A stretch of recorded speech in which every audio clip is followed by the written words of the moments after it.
Salut tout le monde, c'est Maxel FCB. On va essayer de reparler un peu de ce PSG Bayern. Victoire 5-4. On en veut encore. La vidéo, c'est maintenant.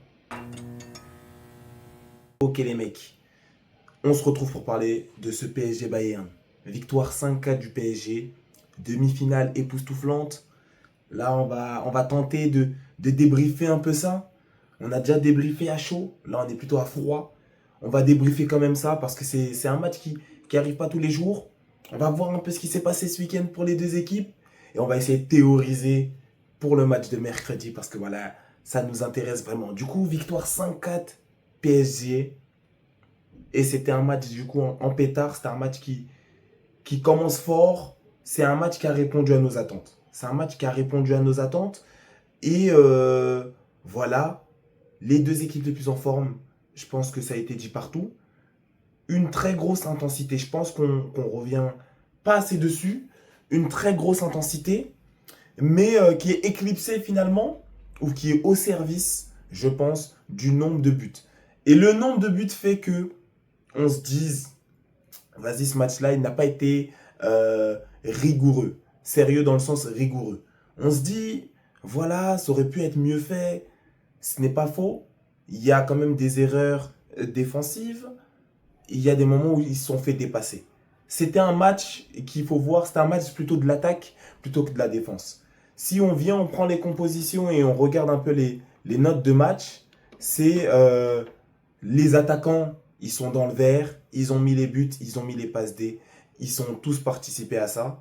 La défense, ça a été un peu plus chaud. La défense, ça a été un peu plus chaud. Et Neuer, voilà, qui prend 5 buts. C'est quelque chose, je crois, qui n'est pas arrivé. Je ne sais pas si c'est arrivé. C'est quelque chose d'incroyable. D'ailleurs, il prend 5 buts. Le vieux commence à se faire vieux. Et il nous sort une parade de ouf juste au match dernier contre Mbappé, reprise de volée. Parade réflexe.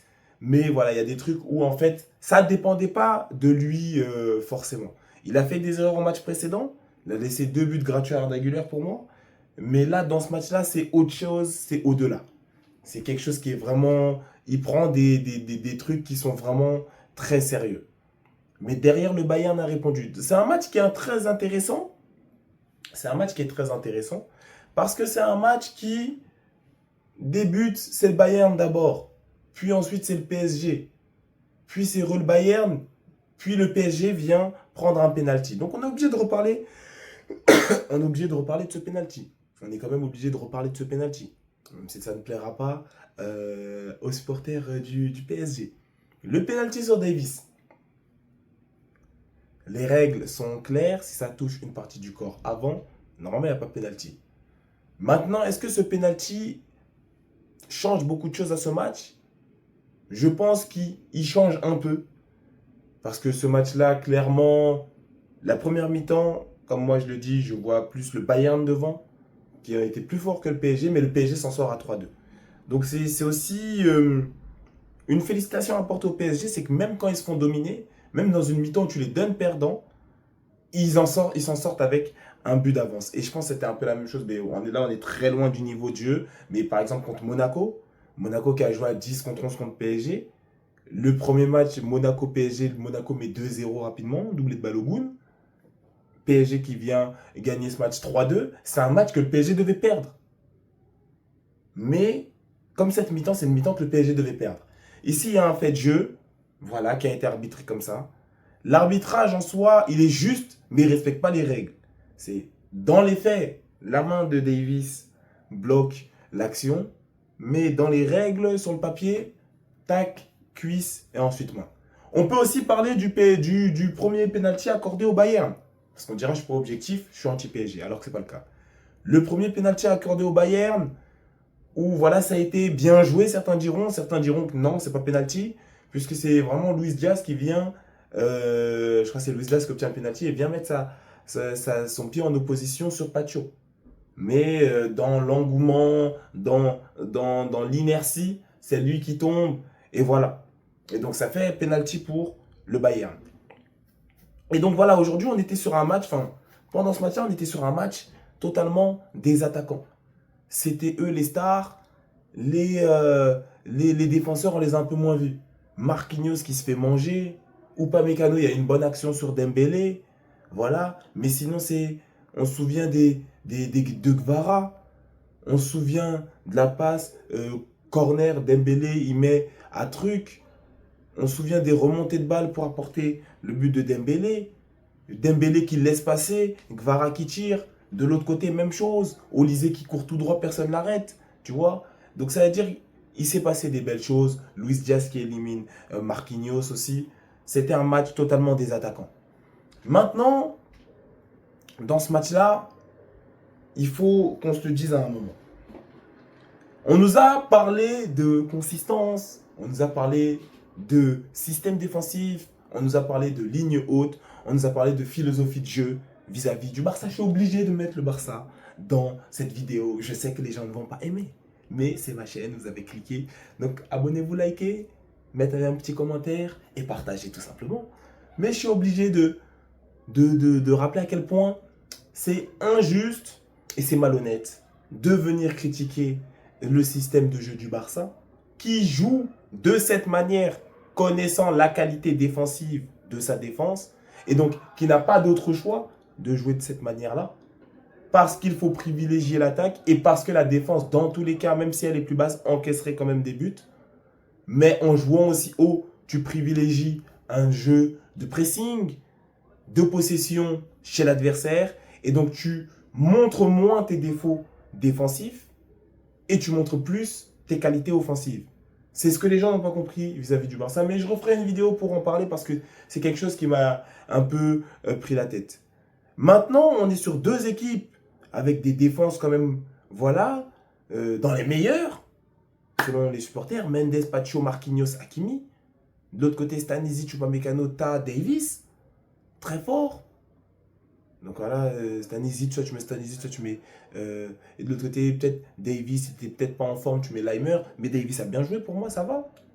Et donc on est sur des défenses comme ça, mais finalement, elles ne tiennent pas. Donc est-ce que finalement, Hansi Flick ne tiendrait pas une vérité de se dire, à un moment donné, en fait, le jeu actuel, à part les équipes d'anti-foot, les équipes pro-foot, les attaquants sont plus forts que les défenseurs. Les attaquants sont plus forts que les défenseurs. Et le jeu est orienté vers l'offensive. C'est-à-dire que même les latéraux, ils te servent. Les latéraux, ils peuvent être impliqués dans des passes D, dans des buts. Rien qu'à voir les stats de goal assist de Hakimi l'année dernière, de Nuno Mendes, etc., etc.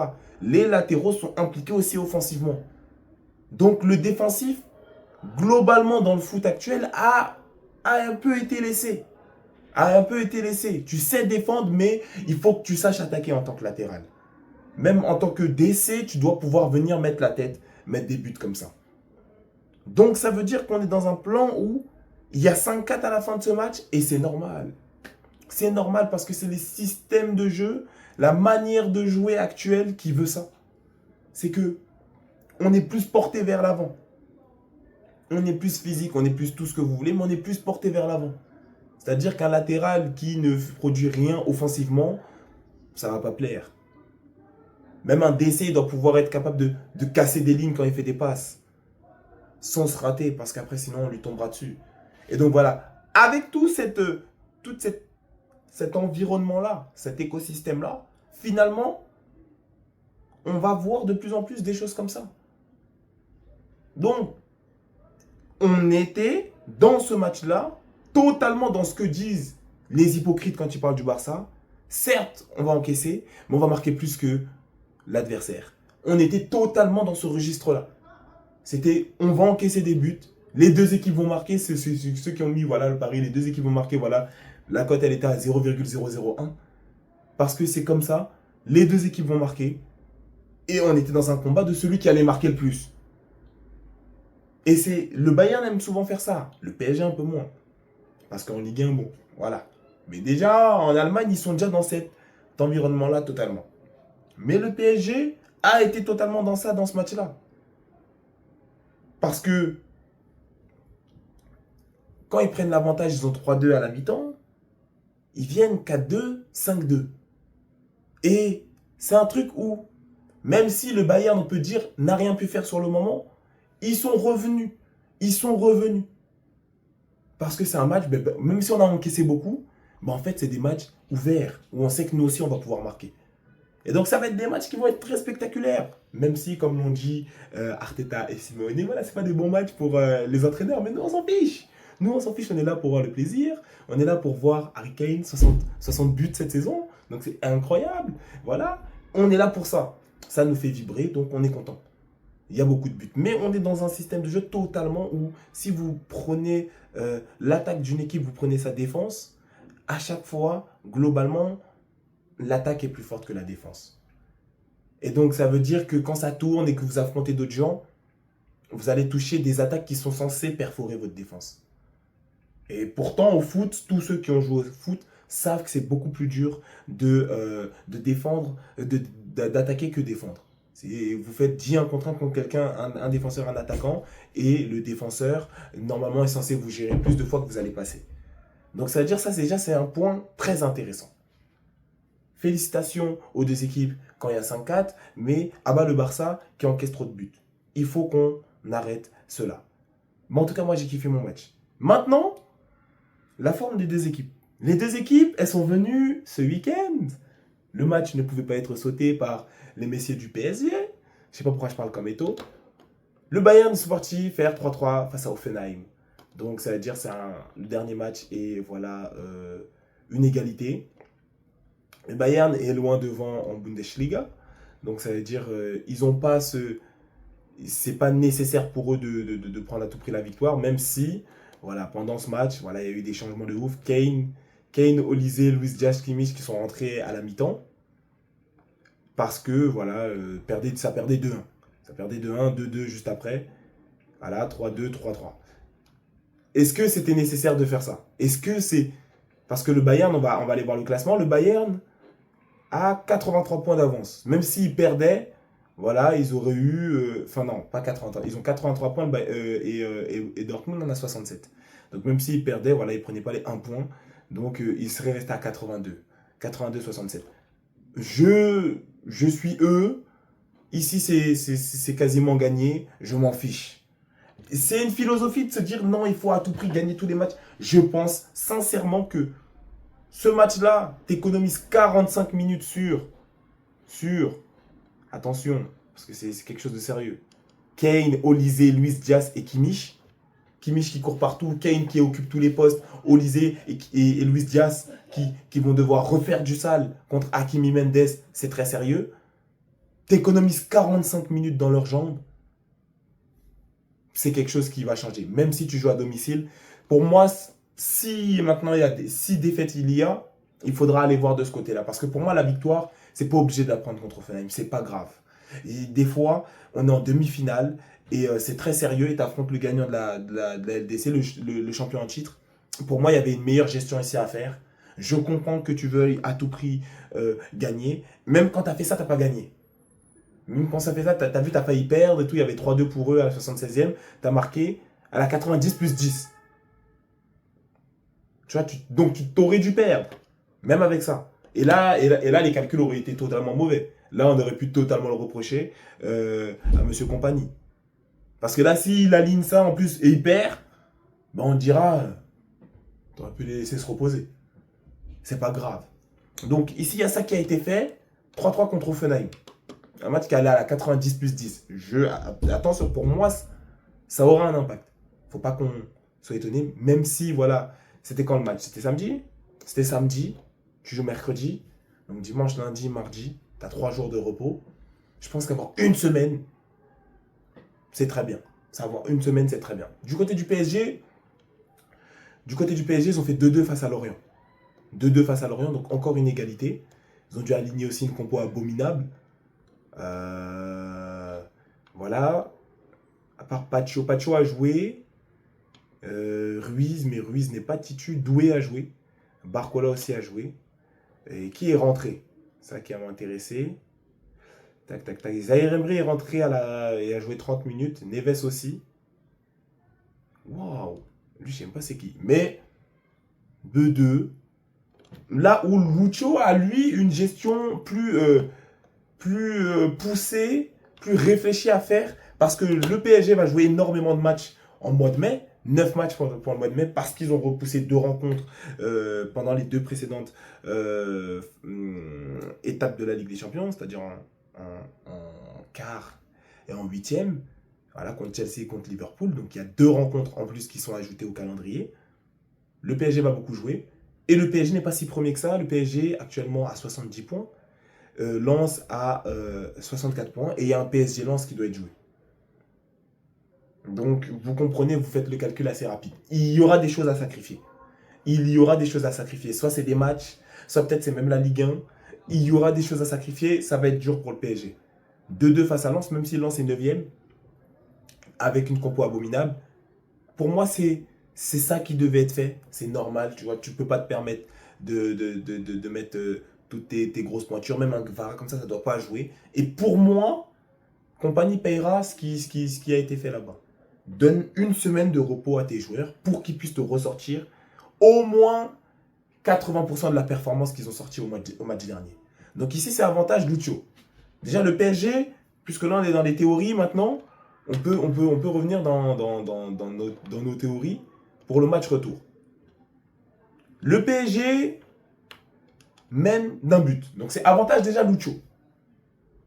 Le PSG a mieux géré, a mieux fait tourner.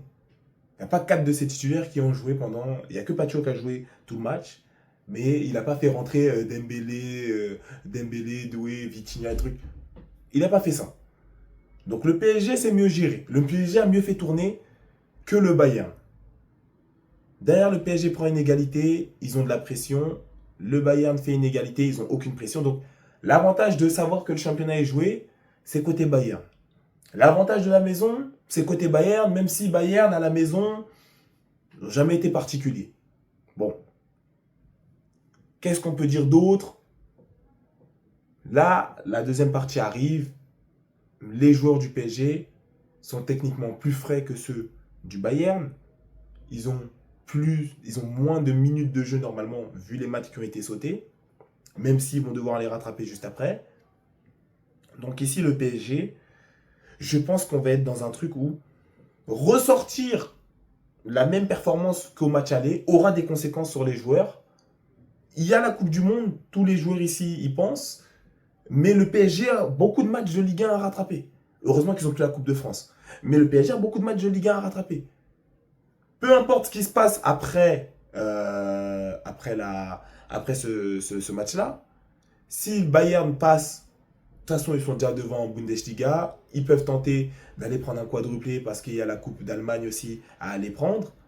Le PSG, lui, n'est pas si devant en Ligue 1. Est-ce que ça ne serait pas les décharger que de leur enlever? Parce que le match va passer, il y aura peut-être des blessés. Je ne le souhaite pas, attention, je ne suis pas de ces vicieux sur Twitter qui souhaitent des blessures dans les autres clubs. Il y aura peut-être des blessés et il y aura une grosse gestion à faire côté PSG. Elle commence dès ce match-là. Elle a commencé au match dernier en Ligue 1. Il y aura une gestion à faire.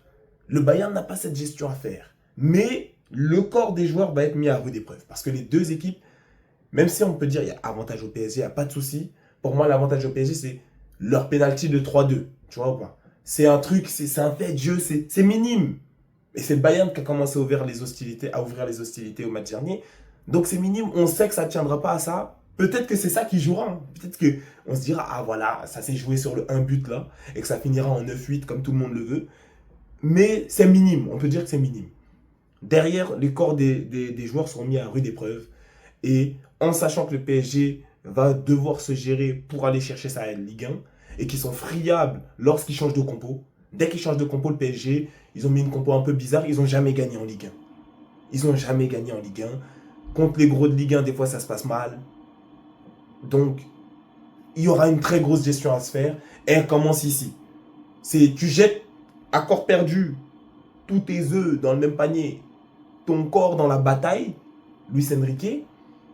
La suite en Ligue 1, c'est quoi? Tu vois pas ce que je veux dire? Donc ça, c'est très intéressant. Et bien évidemment, ça sera à retenir. Maintenant, je pense que les compos ne vont pas bouger. Ce seront les mêmes hommes sur le terrain. Est-ce qu'il y a des blessés? Il y a les mêmes blessés. Lucas Chevalier et Ndjantou côté PSG, ça va. Guerrero blessé aussi, ok.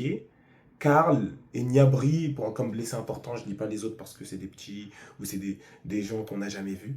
Donc, attention aussi, une blessure survenue ce match-là. Attention aussi, la possibilité d'aller aux prolongations, aller au penalty aussi. C'est une possibilité qui... Tu vois, parce que tu as quand même la pression, tout le monde vient pour guetter un top match, mais tu as la pression des sélectionnaires, faut pas se mentir, toutes les personnes là ont la Coupe du Monde en tête. Voilà, il y a ça aussi à jouer. Mais derrière, il y a une bataille pour le ballon d'or clair. Kane, Dembélé, Olysée. Donc ça, c'est une bataille claire pour le ballon d'or. Euh, allez, soyons fous. Si vous voulez, on peut rajouter Vitinha si ça vous fait plaisir. Même si, voilà. Mais il y a une bataille claire aussi pour le ballon d'or entre ces mecs-là qui partagent même une sélection commune. Donc ça veut dire que c'est des trucs, il y a beaucoup de choses à gérer dans ce match-là. Mais je pense que c'est des inconscients sur le terrain et qui vont s'éclater et qui vont nous éclater aussi. Ça va être un show match encore, je pense. Et voilà. En fait, je pense qu'ils sont dans une mentale. Après, peut-être, je me trompe totalement. J'espère pas. Mais dans un mental où je suis allé trop loin pour maintenant déjà m'arrêter, pour commencer à réfléchir à ce que j'ai fait. C'est trop tard. C'est gâté et on va se gâter. Et je suis très content si c'est ça. Mais derrière, il y a beaucoup de choses qui se jouent. Il y aura une gestion à faire après. Et il y aura un avant, il y aura un après. J'aime bien cette phrase. Il y aura un avant, il y aura un après. C'est très sérieux. Et voilà, tout simplement, nous, on sait qu'on va voir du foot. Voilà. Et en plus, ce qui est parfait, c'est qu'il y a le match à l'eau de Javel, là, où tu punis tes yeux, tu regardes un match affreux. Voilà. Et après, tu guettes ce match-là. Donc, il y a le match Arsenal-Atlético, voilà, où ça va être dégueulasse. C'est comme quand on te force à manger des haricots verts avant de manger des frites et un hamburger. C'est parfait. Tu salis ton palais pour pouvoir après l'embellir. Donc, c'est excellent. Et voilà, on est là pour ça. Je devais tirer une balle sur ces mecs-là parce que c'est un plaisir d'abord hein, de faire ça, d'être médisant. Et voilà, c'est fait. Donc, je me sens mieux. Et voilà, tout simplement le sale match avant et le top match après. La pression grimpe. Et en plus, voilà, les deux sauront, aussi ça c'est un truc aussi qu'on n'y pense pas, mais ils sauront, ah ok, la finale c'est contre eux. Ou ah ok, la finale c'est contre eux. Ah, leur match il s'est passé ça, ils ont gagné comment? Comme ça. C'est intéressant. C'est intéressant. C'est intéressant. Donc il y a tout ça aussi à prendre en compte. Show match, je ne sais pas qui va gagner. Imprédictible. Déjà le match aller, je ne savais pas que ça allait aussi loin. Je savais qu'il allait avoir des buts, mais aussi loin d'un aller, un retour. Vas-y, vous cassez la gueule encore perdu. Donc, ça veut dire le retour, c'est quoi? Ça finit à 8-7? Non, mais faites-nous un plaisir, les gars. Tout le monde, je veux que tout le monde ait son but. Faites-vous vibrer, faites-nous vibrer. C'est tout ce qu'on demande. On en veut encore. On a faim. Voilà. Il y a quelqu'un qui aura reconnu, qui sera reconnu ici, mais on a faim. Et voilà, en tout cas, ça fait plaisir, en tout cas, pour cet entre-deux. On va appeler ça comme ça, ce concept entre-deux. On est entre le match aller et le match retour. On va appeler ça un entre-deux. Je sais pas si je ferai un avant-match, puisque en vrai, j'ai dit tout ce que je voulais dire. Mais voilà, en tout cas, on a fait un petit entre-deux. C'est parfait. La mucha calidad. Et voilà. En tout cas, les gars, c'est tout pour cette vidéo. Comme d'habitude, si vous avez kiffé, tu likes, tu partages, tu commentes, tu t'abonnes. Lien de mon TikTok en description. Allez donner la force là-bas. Prenez soin de vous et des vôtres. Et à plus pour la prochaine vidéo.